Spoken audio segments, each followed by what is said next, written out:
Bonjour. Ces derniers jours, j'ai reçu une avalanche de messages et de questions qui concernaient la période de Ramadan. Parce que Ramadan approche, on m'a dit que ça commençait le 17 juin cette année. Et j'entends beaucoup de personnes qui se posent la question, comment vivre le Ramadan autrement? Alors, je vais essayer d'apporter ma pierre à l'édifice. Je vous excuserai par avance finalement les imprécisions, les raccourcis, les simplifications peut-être que je ferai, puisque c'est une connaissance de seconde main que j'ai, bien que j'ai déjà vécu le Ramadan lorsque j'étais au Maroc, j'ai suivi le jeûne, mais c'est une connaissance de seconde main, donc merci de votre indulgence. Moi, ce que je comprends de Ramadan, c'est que c'est une fête avant tout spirituelle. C'est une fête spirituelle qui a une caractéristique, on ne mange pas et on ne boit pas pour la plupart pendant la journée, et donc on consomme des aliments et de la boisson pendant la nuit.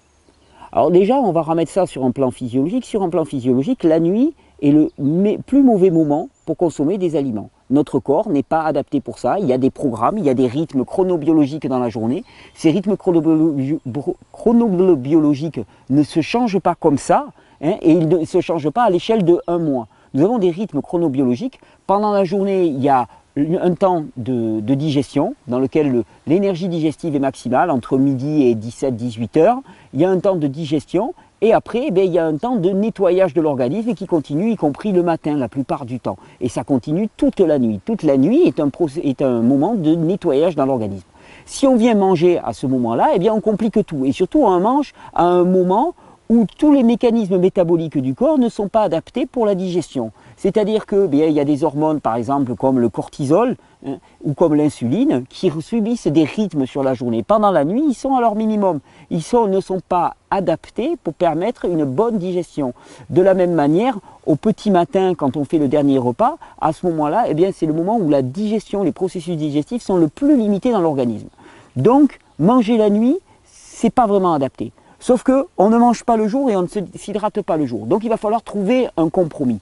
Comme je vous le disais, pour moi, Ramadan, c'est aussi une fête spirituelle. Donc fête spirituelle, il est demandé en tout cas, il me semble, une forme d'ascèse.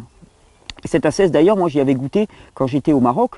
Je me souviens avoir vécu une partie du Ramadan dans l'Atlas et avoir été avec des berbères dans l'Atlas, et je me souviens de l'extrême austérité et de la simplicité de leur repas. On était loin de l'image qu'on peut renvoyer de Ramadan, d'une fête qui dure toute la nuit, où il y a pléthore de produits à consommer. Malheureusement, ça arrive aussi, ça. Ça arrive aussi. Et pourquoi est-ce que c'est désastreux pour l'organisme? C'est désastreux parce qu'on apporte une surabondance de produits sucrés et gras à l'organisme à un moment où il n'est pas du tout adapté à les métaboliser. Qui plus est, sucre plus gras sans fibres, ça conduit à quoi? Ça conduit à la fringale. Parce que sucre plus gras sans fibres, ça fait des pics glycémiques. Et toute la nuit, on va faire une espèce de yo-yo glycémique dans lequel on va manger, on va avoir ce rush de sucre qui va monter, libération d'insuline, difficulté du sucre à rentrer au niveau des cellules, donc libération d'encore plus d'insuline, et d'un seul coup, bim, on tombe en hypoglycémie. On tombe en hypoglycémie, on a un besoin viscéral. Quand je dis viscéral, c'est qu'il y a des hormones qui sont libérées, des neurotransmetteurs comme l'adrénaline, qui vont faire en sorte qu'on se dirige spontanément vers la nourriture, on ne peut pas faire autrement. Et donc on va faire ce yo-yo toute la nuit. Et qu'est-ce qui se passe pendant la journée? On sort de ce yo-yo complètement épuisé et on est un petit peu KO. Voilà malheureusement ce qui se passe. Alors, le Ramadan, je pense que ça peut être tout sauf ça. Moi, si j'entends Ramadan, on me dit tu vas manger et tu vas t'hydrater pendant la nuit. Je me dis ok, la nuit est le dernier des moments pour consommer des aliments, donc on va s'orienter vers une alimentation qui est la moins impactante pour le système digestif. Comme Ramadan, c'est une fête spirituelle, et comme en plus cette année elle se passe pendant l'été, ce qui à la fois est plus compliqué parce que les journées durent plus longtemps, mais en même temps c'est une chance parce que nous sommes aussi à une période où il y a énormément de fruits, où il fait chaud, où il fait bon pendant la nuit. Pour moi, Ramadan, ça devrait avant tout être une fête du fruit. Effectivement, le fruit, c'est vraiment l'aliment parfait pour l'être humain qui demande des processus digestifs minimum, qui va le réhydrater, lui apporter énormément de minéraux, de vitamines, qui ne va pas impacter la digestion au point finalement de faire en sorte que l'individu ne va pas dormir de la nuit simplement parce qu'il sera dans des processus digestifs. Le fruit, pour moi, est la réponse par excellence.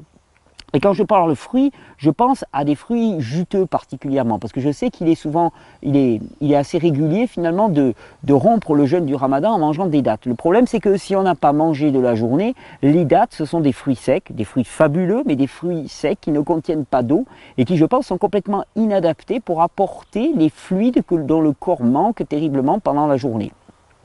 Pour moi, le fruit emblématique de Ramadan à cette période de l'année, ça serait la pastèque. La pastèque, pour moi, c'est le fruit par excellence. Pourquoi? Parce qu'il est très aqueux, il est peu dense, il est très minéralisé. Je dirais même la pastèque et idéalement même le jus de pastèque. Pourquoi? Parce que dans le jus de pastèque, on va pouvoir passer la peau de la pastèque et la peau de la pastèque contient énormément de minéraux, équilibre le contenu sucré qu'on va trouver dans la chair de la pastèque et le jus de pastèque sous forme, le jus en tant que tel va demander des processus digestifs minimum, bien que la pastèque en tant que telle demande elle aussi des processus digestifs minimum. La pastèque pour moi ça pourrait être le produit emblématique de Ramadan. La règle pour moi elle va être simple, manger le plus léger et le moins impactant pour la digestion qui soit. Il n'y a pas d'autre règle à retenir pour moi. Manger de façon à ne pas enclencher des hauts processus métaboliques dans le corps, parce que s'il y a des processus métaboliques de forte intensité qui se développent dans le corps, à ce moment-là, la thyroïde ne peut pas ralentir son action et il n'est pas question qu'on dorme pendant la nuit. On ne va pas pouvoir se reposer parce que nous serons en digestion, ça sera un peu le feu dans l'organisme. Alors, souvent on me dit, oui, mais manger cru, ainsi de suite. Manger simple. Le moment de Ramadan, c'est aussi un moment où on est invité les uns chez les autres. Il ne s'agit pas d'avoir des tas de préparations à faire compliquées, en plus des préparations qui sont d'habitude faites. Pour moi, le fruit, c'est la solution idéale. On l'a sur soi, dans son sac, la pastèque. On emporte une pastèque dans le sac, on se le glisse dans le sac, ça se partage facilement, ça hydrate, ça remplit bien. Donc on le mange, on partage avec les autres ce moment de réjouissance. En plus, je sais que de toute façon, au Maghreb, on a une forte admiration pour la pastèque, donc c'est un fruit qui a une bonne presse, on va dire globalement. Autre chose, un des phénomènes qui se passe pendant le mois de Ramadan, particulièrement l'été, on me dit on a beaucoup de crampes pendant la journée. Pourquoi est-ce qu'on a des crampes pendant la journée? Parce qu'on est déshydraté et surtout déminéralisé. On manque de minéraux. Pour la bonne et simple raison que pendant la nuit, on a mangé une alimentation qui était dépourvue de micronutriments, qui était pléthorique en macronutriments, extrêmement riche, très déshydratante, et on se retrouve en pleine journée avec déjà une grosse perturbation de nos rythmes normaux et ensuite avec cette carence en liquide qui va faire qu'on va développer des crampes. La meilleure réponse aux crampes pendant la journée, c'est de se bombarder pendant toute la nuit avec du liquide et des minéraux. Liquide et minéraux, jus de légumes particulièrement, légumes et fruits, mais jus de légumes en particulier, le jus de céleri branche par exemple, qui va assurer cet apport massif de minéraux, qui va faire en sorte que le corps va pouvoir tenir tout le long de la journée sur cette réserve-là. Alors après on me dit oui mais manger que des fruits pendant le mois de Ramadan, pour les personnes qui sont faibles, est-ce que ça risque pas d'être difficile? Alors, effectivement, faire la transition d'un seul coup, ça peut être compliqué. C'est pour ça que je recommande toujours d'y aller progressivement. Mais la règle, pour moi, elle est simple. Le tout fruit, c'est pour moi l'idéal. Mais la première des règles, ce serait d'éviter totalement tous les produits transformés, élaborés, les produits qui ont été industrialisés et s'orienter vers de la vraie nourriture. Aux États-Unis, il y a une expression, on dit real food, la vraie nourriture, des nourritures réelles.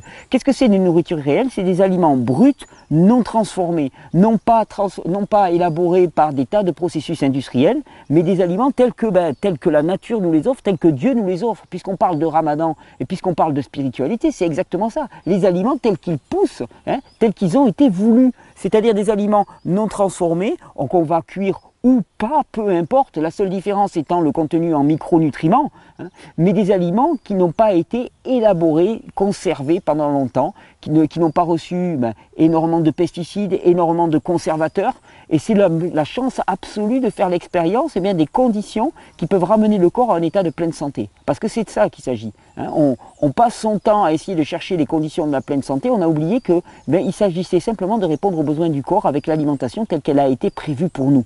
Et l'alimentation telle qu'elle a été prévue pour nous, elle n'est pas une alimentation en blister. L'alimentation telle qu'elle a été prévue, ce n'est pas une alimentation qui a 6 mois ou 1 an de degré de péremption. L'alimentation telle qu'elle a été prévue pour nous, elle n'a pas été élaborée avec des quelque chose ou quelque chose et des colorants alimentaires. L'alimentation telle qu'elle a été prévue pour nous, c'est des fruits, c'est des légumes, c'est des racines, des pommes de terre, c'est des produits animaux en petite quantité parce que l'homme a une capacité métabolique par rapport aux produits animaux qui est relativement moyenne, et donc il s'agit de ne pas surdoser à ce niveau-là, et c'est sur des produits préparés de la façon la plus simple possible, et c'est exactement ce qu'il faut pour revenir à l'état de pleine santé. Alors quand on me parle de Ramadan, je dirais, première des choses, revenir à de vraies nourritures. C'est un mois pour expérimenter ça, expérimenter le retour à l'alimentation telle qu'elle a été prévue pour nous par le Créateur. Et expérimenter surtout ce que ça fait dans notre corps. Parce que c'est pas pour rien qu'elle a été prévue pour nous. C'est parce que c'est la meilleure pour nous. C'est pas simplement une lubie. C'est parce que c'est celle qui permet le meilleur fonctionnement de l'organisme humain, de la machine humaine, qui a des besoins. On a oublié, on parle toujours des droits de l'homme. Hein, on est la patrie des droits de l'homme. Mais on a avant tout des devoirs. On a des devoirs par rapport à ce corps humain qui nous a été offert, qui est d'une complexité, d'une finesse adaptative absolument extraordinaire, qui est une merveille de la création en tant que telle, mais qui a des besoins. Et nos devoirs, c'est d'y répondre de la meilleure des manières. Alors sur le plan alimentaire, c'est tout vu. C'est une alimentation la plus brute et la plus simple possible. Sur le plan du rythme de vie, aussi. C'est-à-dire de respecter au maximum ce temps de repos qui se passe pendant la nuit. Alors pendant Ramadan, qu'est-ce que ça veut vouloir dire? Ben oui, il y a plusieurs repas dans la nuit, possible. L'idéal pour moi étant de toute façon un repas juste au moment de la rupture de la fin de la journée, de la rupture du jeûne, et un repas au besoin au petit matin, c'est tout. Et garder la nuit pour dormir. Mais tu pourras dormir que si tu as consommé une alimentation qui n'est pas extrêmement enflammante, qui n'est pas extrêmement impactante pour le système digestif, et qui te laisse dormir. Parce que sinon, tu vas passer ton temps à digérer. C'est là tout le challenge. Je pense que Ramadan est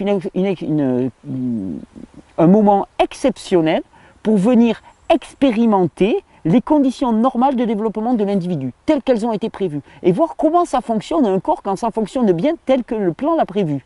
Et c'est la chance absolue, et si je pouvais faire un appel pour un Ramadan qui soit un Ramadan aussi spirituel de la santé, un Ramadan qui inclut dans la spiritualité les besoins physiologiques du corps tels qu'on les connaît, tels qu'on les détermine dans ces vidéos, c'est-à-dire une alimentation essentiellement végétale, la moins transformée possible, la plus crue possible, basée sur les fruits, sur des fruits et des légumes qui sont poussés dans de bonnes conditions, et bien à ce moment-là, on expérimenterait un Ramadan qui serait radicalement différent de ce qu'il a été jusqu'à présent.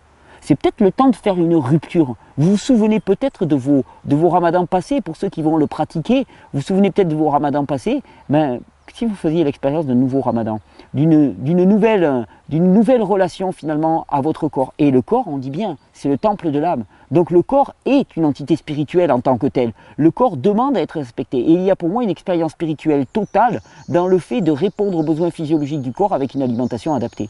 Donc quand on me demande qu'est-ce que c'est pour toi Ramadan et comment vivre le meilleur des ramadans, c'est simple. Il ne va y avoir aucune nouveauté. C'est revenir aux besoins physiologiques du corps humain. Le nourrir avec des vraies nourritures et non pas des nourritures transformées, élaborées, remplies d'édulcorants, remplies d'additifs alimentaires, remplies de je ne sais trop quoi et de colorants, mais le nourrir avec une alimentation brute, naturelle, telle que prévue pour nous, respecter les rythmes physiologiques, c'est-à-dire conserver une bonne partie de la nuit pour le repos et non pas pour la digestion, et expérimenter cet état nouveau de l'individu qui correspond au fait de remplir ses propres besoins.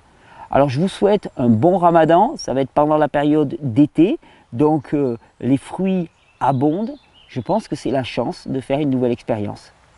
Bonne expérimentation!